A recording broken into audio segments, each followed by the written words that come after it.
भ्रष्टाचार प्रतिबंधक विभागाच्या नाशिक पथकानं गोंदिया जिल्ह्यातील प्रादेशिक परिवहन कार्यालयाच्या देवरी चेकपोस्टवर कार्यरत असलेल्या निरीक्षकाला लाच घेताना अटक केली आहे। अशी माहिती आहे की महाराष्ट्र छत्तीसगड सीमेजवळील शिरपूर गावाजवळ असलेला देवरी आरटीओ चेकपोस्ट भ्रष्टाचाराला चालना देत असून ट्रक चालकांकडून अनावश्यकपणे चलान कापले जात होते आणि तपासणीच्या नावाखाली वाहन चालकांकडून बेकायदेशीर वसुली केली जात होती।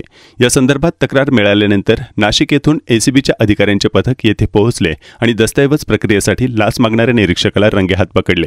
मिळालेल्या माहितीनुसार एसीबी पथकाने सापळा रचण्यासाठी देवरी आरटीओ चेकपोस्ट कार्यालयात एक बनावट वाहन चालकाला पाठवले।